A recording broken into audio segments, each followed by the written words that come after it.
Perkenalkan, nama saya Melinda Wilar, kelas 5 MB1. Saat ini saya akan menjelaskan bab 8, mengurus pengiriman barang ekspor di pelabuhan. A. Persiapan pengurusan barang ekspor di pelabuhan. Eksportir mempersiapkan barang ekspor sesuai dengan kontrak penjualan yang meliputi desain, kuantum, kualitas, warna, packing, dan packaging, ukuran, nilai yang tercantum dalam kontrak penjualan, tanggal pengapalan, dan lain-lain. Yang pertama, eksportir setelah menerima LC yang sifatnya operatif, kemudian mempersiapkan barang ekspor, memesan ruang atau tempat pada perusahaan pelayaran yang akan berangkat ke pelabuhan, negara tujuan, serta sesuai sales kontrak. Kemudian pengurus formalitas ekspor seperti mengisi pemberitahuan ekspor barang atau PEB, membayar bea keluar melalui advising bank, dan mengurus izin muat pada kantor inspeksi bea dan cukai di pelabuhan muat. Setelah formalitas ekspor selesai, menyerahkan barang kepada perusahaan pelayaran untuk dimuat pada waktu yang telah disepakati. Yang kedua, perusahaan pengapalan setelah selesai melakukan pemuatan barang ke atas kapal, menyerahkan bukti penerimaan barang, bukti kontrak angkutan, dan bukti kepemilikan barang dalam bentuk bill of loading atau transport dokumen lainnya kepada eksportir yang dalam hal ini disebut sebagai shipper. 3. Selanjutnya menyangkut muatan itu sampai ke pelabuhan tujuan serta menyerahkan dengan selamat dan utuh kepada penerima barang yang disebut dalam bill of loading di pelabuhan negara tujuan. Yang keempat, importir selaku penerima barang bila telah menerima dokumen pengapalan dari banknya atau opening bank, mengurus izin impor dengan pihak bea cukai di pelabuhan tujuan di negaranya untuk menerima muatan itu.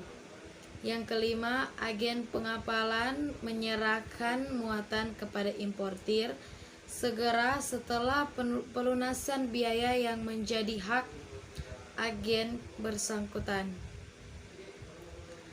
Pengapalan barang pada umumnya telah memakai kontainer dengan ukuran 20 feet atau 40 feet. Mengingat sebagai alat transport, kontainer mempunyai keunggulan, yaitu A. Bersifat tetap dan cukup kuat untuk digunakan berulang kali. B. Dirancang khusus untuk mengangkut muatan dari satu roda ke roda angkutan yang lain tanpa mengeluarkan muatan. C. Dipasang sedemikian rupa sehingga mudah mengisi dan mengosongkannya. Keuntungan memakai kontainer. A. Bagi pemakainya, eksportir atau importir. Yang pertama, perlindungan terhadap muatan dari kerusakan, pencurian, dan kontaminasi. Yang kedua, menghemat biaya pengepakan atau pembungkusan. Yang ketiga, biaya rendah karena transit time-nya lebih singkat. Yang keempat, pengurangan biaya dalam inland transport dan biaya handling. B. Bagi pemilik atau perusahaan pelayanan. Yang pertama, ada pengurangan port time yang mengakibatkan turnaround yang cepat. Yang kedua, kapasitas pemakaian menjadi lebih cepat karena kecepatan turnaround tersebut. Yang ketiga, pengurangan jumlah klaim. Yang keempat, pindah kapal lebih cepat dan aman. C. Bagi freight forwarder. Proses pengapalan itu secara kronologis dapat diuraikan sebagai berikut. Muatan diambil oleh ekspeditur dari gudang penimbunannya di daerah peredaran bebas untuk selanjutnya dibawa masuk ke dalam pelabuhan dan disimpan di dalam gudang pabean. Mungkin sebelum itu sekali lagi diadakan sortasi kualitas barang atau penggantian kemasannya. Sementara itu, dokumen-dokumen ekspor dan atau dokumen-dokumen pabean diarsipkan dan dimasukkan kepada pejabat-pejabat yang harus mengurusnya. Selanjutnya, muatan dikeluarkan dari gudang pabean untuk dimuat dengan bantuan yang di samping memuat juga dapat melaksanakan stowage muatan di kapal.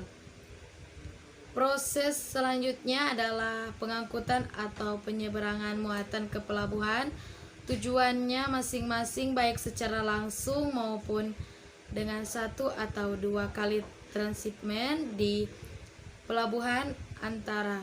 Setelah muatan tiba di pelabuhan tujuan akhir, proses berikut yang merupakan tahap akhir adalah penyerahan muatan kepada pihak yang berhak menerimanya di sana. Selama berada di dalam proses pengangkutan tersebut, muatan dapat mengalami perlakuan-perlakuan yang mengakibatkan timbulnya kerugian dan kerusakan pada muatan berupa sebagian atau seluruh muatan hilang, rusak atau berkurang isinya. Kerugian dan kerusakan itu terjadi karena kesalahan pengangkutan dan lain-lain. Yang paling ideal bagi pemilik muatan sebagai pengirim barang dalam perdagangan tentu saja agar barang-barangnya dapat sampai dengan selamat, bahwa barang yang diterima utuh sesuai dengan waktu yang dikirimkan.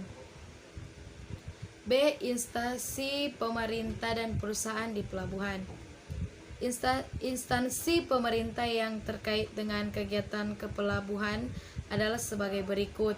Yang pertama, administrator pelabuhan merupakan instansi yang menyelenggarakan fasilitas pelayanan di wilayah atau daerah pelabuhan dengan tujuan untuk memperlancar lalu lintas dan bongkar muat orang maupun barang di pelabuhan tersebut, serta mengkoordinir kegiatan instansi terkait yang ada di wilayahnya. Yang kedua, Syahbandar adalah instansi penegak hukum yang melaksanakan port clearance atau pemeriksaan surat-surat kapal dan memberikan panduan keluar masuk kapal agar kapal dapat keluar masuk pelabuhan secara tertib sehingga keselamatan pelayaran dapat terjamin. 3. Bea dan Cukai merupakan instansi penegak hukum di bidang kepabean atau dan cukai dengan melaksanakan pengawasan dan pemungutan bea masuk dan pungutan negara lainnya, serta memberikan pelayanan terhadap kegiatan impor dan ekspor dan melakukan koordinasi dengan instansi terkait lainnya. Yang keempat, imigrasi adalah instansi penegak hukum keimigrasian, terutama yang berkaitan dengan keluar masuknya orang dari dan keluar negeri melalui wilayah pelabuhan sekitar. Yang kelima, Dinas Karantina adalah instansi penegak hukum di bidang kesehatan baik manusia, binatang maupun tumbuhan yang masuk dan keluar Indonesia melalui wilayah pelabuhan yang bersangkutan. Yang keenam, Keamanan dan Ketertiban merupakan instansi yang berada di bawah naungan kepolisian dan perhubungan laut yang tugasnya menjaga keamanan dan ketertiban di wilayah pelabuhan tersebut. Yang ketujuh, Sukovindo adalah bagian dari Kementerian Perdagangan yang melakukan pemeriksaan dan penilaian mutu atas barang-barang tertentu yang diimpor atau diekspor dari ke luar negeri. Perusahaan pemerintah dan swasta yang melakukan kegiatan yang berkaitan dengan kepelabuhan antara lain: pertama, perusahaan pelayanan; kedua, perusahaan bongkar muat atau PBM; yang ketiga, freight forwarder; yang keempat, perusahaan surveyor; yang kelima, perusahaan angkutan bandar; yang keenam, perusahaan angkutan darat; yang ketujuh, perbankan atau pemerintah atau swasta; kedelapan, peransuransian. Badan Pengelola Pelabuhan Badan atau lembaga yang memiliki wewenang melakukan pengelolaan pelabuhan yang ada di Indonesia terdiri dari yang pertama, Badan Usaha Pelabuhan atau BUP.